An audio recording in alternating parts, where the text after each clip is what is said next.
Hello my dear student, मैं प्रदीप कुमार आपके अपने यूट्यूब चैनल लर्निंग प्रोसेस 4168 पर स्वागत करता हूं। चलिए बच्चों, हम जो है अगली जो है एक बहुत ही इम्पॉर्टेंट जो है प्रमेय है, उस प्रमेय को कर रहे हैं, जो कि हमारा ये सेकंड लेक्चर है। तो आप लोग अगर हमारे चैनल से नहीं जुड़े हैं तो सही से आप लोग अपने इस चैनल से जुड़ जाइए और बेल आइकन दबा लीजिए, सब्सक्राइब कर लीजिए, जिससे आपके पास तुरंत नोटिफिकेशन पहुंच सके और आप जो है अपनी तैयारी को बेहतर बना सकें। तो स्टार्ट करते हैं। बहुत ही इंपॉर्टेंट प्रमेय है और बहुत जो है इजी भी है। अंकगणित की आधारभूत प्रमेय एग्जाम में पूछ लेता है कि अंकगणित की आधारभूत प्रमेय क्या है, तो उसका हमें कथन जो है बहुत अच्छी तरीके से लर्न कर लेना है और उसको समझ भी लेना है। तो क्या है इसमें, कह रहा है प्रत्येक भाज्य संख्या को अभाज्य संख्याओं के गुणनफल के रूप में व्यक्त किया जा सकता है। ये क्या कहती है, अंकगणित की आधारभूत प्रमेय कह रही है प्रत्येक भाज्य संख्या को अभाज्य संख्याओं के गुणनफल के रूप में व्यक्त किया जा सकता है। तो सबसे पहले एक बात ये आ गई यहाँ पे कि भाज्य संख्या। तो हम जो है भाज्य संख्या, अभी कल के वीडियो में ही हमने आप लोगों को बताया कि भाज्य संख्याएं क्या होती हैं। ऐसी संख्याएं जो एक और स्वयं के अलावा किसी अन्य संख्या से भी क्या हो, पूर्णतः विभाजित हो जाती हैं, वो क्या होती हैं, भाज्य संख्याएं होती हैं। और अभाज्य संख्याएं जो स्वयं से डिवाइड हो और एक से डिवाइड हो, वो हमारी क्या होती है, अभाज्य संख्या। कह रहा तो भाज्य संख्या को अभाज्य संख्याओं के गुणनफल के रूप में व्यक्त किया जा सकता है तथा यह गुणनखंडन अभाज्य गुणनखंडों के आने वाले क्रम के बिना अद्वितीय होता है। अब इसको जो है हम एक एग्जाम्पल के थ्रू जो है बहुत अच्छे से समझ पाएंगे कि आखिर ये प्रमेय क्या कह रही है। रटना नहीं है, समझ करके आप लोगों को याद कर लेना है। एग्जाम्पल के थ्रू जो है, जैसे हम यहाँ पे एग्जाम्पल बताएंगे, आपको पूरी तरह से ये समझ में आ जाएगी। तो एग्जाम्पल हम ले लेते हैं। एग्जाम्पल जिसे हम कह दें 200। यहाँ पे हमने एक एग्जाम्पल ले लिया 200। अब ये जो कह रहा है, कह रहा है प्रत्येक भाज्य संख्या, 200 हमारी क्या है, एक भाज्य संख्या हो गई, क्योंकि एक और स्वयं के अलावा किसी न किसी से और कट रहा है, तो ये भाज्य संख्या हो गई। कह रहा भाज्य संख्या को अभाज्य संख्याओं के गुणनफल के रूप में। तो अभाज्य संख्याओं के गुणनफल क्या होते हैं, ये आप लोग जान लीजिए। जैसे यहाँ पे 200 है, 200 को आप जो है फैक्टर कर दीजिए, अभाज्य गुणनखंड। तो 2 का नाम 2, फिर 2 से डिवाइड करें, 2 पंचे 10, फिर 2 से डिवाइड करोगे तो कितना आ जाएगा 25, फिर 5 पचा 25, फिर 5 का नाम 5। तो ये जो है हमारे क्या आ गए, 2 गुणे 2 गुणे 2 गुणे 5 गुणे 5। या फिर हम इसको ऐसे भी लिख सकते हैं, 2 की घात कितना प्यारे बच्चों, 1 2 3 है, तो 3 गुणे 5 की घात कितना, 2, 2 दूनी 4, 4 दूनी 8, 8 पंच 40, 40 और गुणे 40 गुणे 5 करोगे तो कितना आ जाएगा, 200। तो अब इस चीज को हमें समझना है, प्रमेय को फिर से एक बार देखना है सही से। कह प्रत्येक भाज्य संख्या को, प्रत्येक भाज्य संख्या हमने एक यहाँ पे ले लिया, कोई भी भाज्य संख्या आप लोग ले लीजिए। कह प्रत्येक भाज्य संख्या को अभाज्य संख्याओं के गुणनफल, ये क्या है, हमारे एक अभाज्य संख्याओं के गुणनफल है। इसको क्या बोलते हैं प्यारे बच्चों, अभाज्य संख्याओं के गुणनफल। ये क्या है, अभाज्य गुणनखंड। ये हमारे अभाज्य गुणनखंड है। तो कह रहा अभाज्य संख्याओं के गुणनफल के रूप में व्यक्त किया जा सकता है। तो ये हमने कहा भाज्य संख्याओं को अभाज्य संख्याओं के गुणनफल के रूप में व्यक्त किया जा सकता है तथा यह गुणनखंडन, ये जो गुणनखंडन आया हुआ है, अभाज्य गुणनखंडों के आने वाले क्रम के बिना अद्वितीय होता है। मतलब इसमें कोई प्यारे बच्चों क्रम का महत्व नहीं है। जैसे यहाँ पे 2 गुणे 2 गुणे 2 ऐसे लिखा है, इस 2 को हम यहाँ भी रख सकते हैं, 5 को हम यहाँ भी रख सकते हैं। तो ये क्रम कह रहा है कि क्रम के बिना भी क्या है, ये अद्वितीय होगा। अद्वितीय का मतलब यही चीज हमारी आएगी। जैसे हम 5 पचा 25, 25 दूनी 50, 50 दूनी 100, 100 दूनी 200 ऐसे भी कर सकते हैं। तो हमारा आएगा कितना, 200 ही आएगा। तो ये हमारी अंकगणित की आधारभूत प्रमेय है। आप लोगों को जो है ये प्रमेय बहुत अच्छी तरीके से समझ में आ गई होगी, हम ये आशा करते हैं। अगर कहीं भी दिक्कत है तो आप कमेंट बॉक्स में बोलिए, हम जो है आपका जो है बिल्कुल जो है जो भी डाउट होगा वो क्लियर करेंगे। फिर इसके बाद आ जाती है एक्सरसाइज। एक्सरसाइज में इसी से संबंधित जो है क्वेश्चन दिए गए हैं।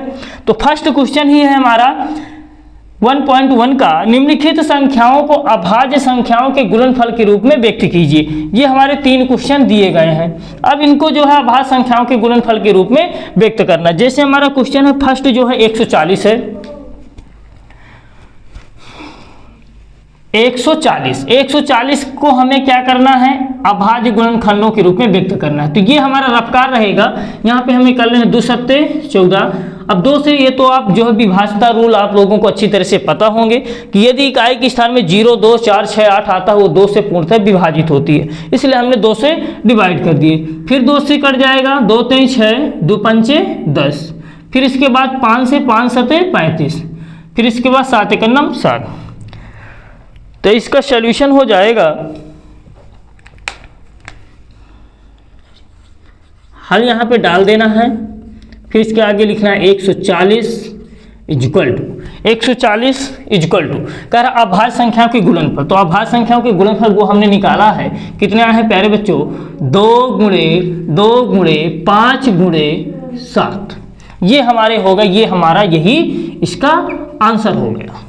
ठीक, अगला क्वेश्चन हमारा क्या है, 156 है। तो हम 156 के भी क्या कर लेते हैं, गुणनखंड कर लेते हैं। ये हमारा रफ्कार रहेगा। इसी तरह से 156 के कर लीजिए। 156 इकाई के स्थान में 0, 2, 4, 6, 8 आ रहा है, 2 से पूर्णतः विभाज्य होगी। तो 2 से हमें क्या कर देना है, डिवाइड कर देना है। 2 सत्ते 14, 2 अट्ठे 16। फिर 2 से 2 3 6, 2 नाम 18। फिर 3 से 3 का नाम 3, 3 त्रिकाई 9। फिर 13 जो है एक अभाज्य संख्या होती है। अभाज्य संख्या स्वयं से ही डिवाइड होती है 1 से।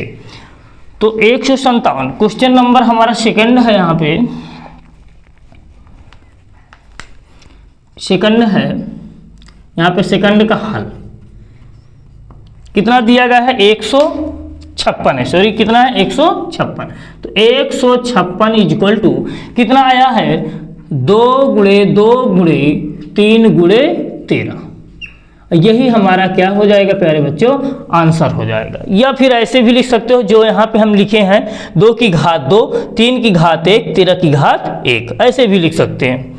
फिर हमारा लास्ट क्वेश्चन है इसमें, तीसरा जो क्वेश्चन है 3825। 3825 के भी क्या कर लेना, हमें गुणनखंड कर लेना है, भाज्य गुणनखंड, बस उनको भी रख देना है, वही हमारा आंसर हो जाएगा। 3825। तो अगर इकाई के स्थान में 0 या 5 है तो 5 से डिवाइड ही होता है, लेकिन थोड़ा सा 3 से भी हमें देख लेना होता है। तो 3 का विभाज्यता क्या कहता है, दी गई संख्याओं के अंकों का योग 3 से डिवाइड होना चाहिए। 5 2 7, 8 7 15, 15 3 18 कट रहा है, मतलब कि हमारा 18 3 से डिवाइड हो जाएगा। तो 3 से पूरी संख्या पूर्णतः डिवाइड होगी। 3 1 9 3, 3 दूनी 6, 3 7 21, 3 5 15। फिर 3 से डिवाइड कर दो, 3 चौको 12।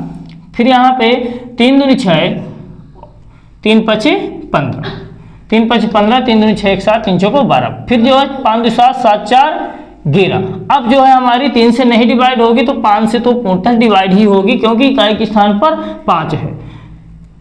5 8 40, कितना बचा यहाँ पे 2, 5 50 25।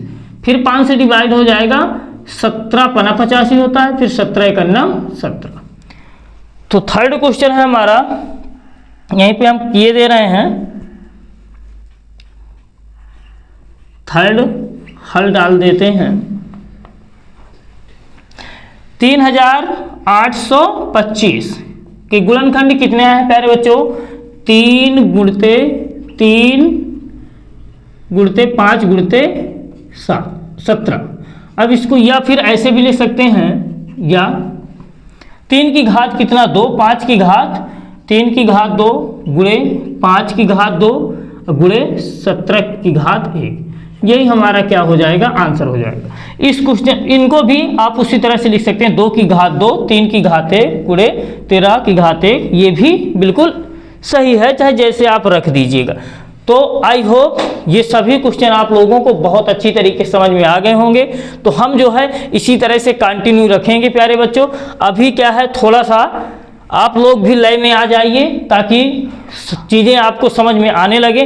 फिर जो है हम थोड़ा सा स्पीड जो है और बढ़ा देंगे, तो आपके सिलेबस की कोई दिक्कत नहीं है। लास्ट अक्टूबर तक में आपको पूरा जो है सिलेबस आपके इसी यूट्यूब चैनल पर उपलब्ध रहेगा और आप जो है अपनी तैयारी को बेहतर बना सकेंगे। थैंक्स प्यारे बच्चों।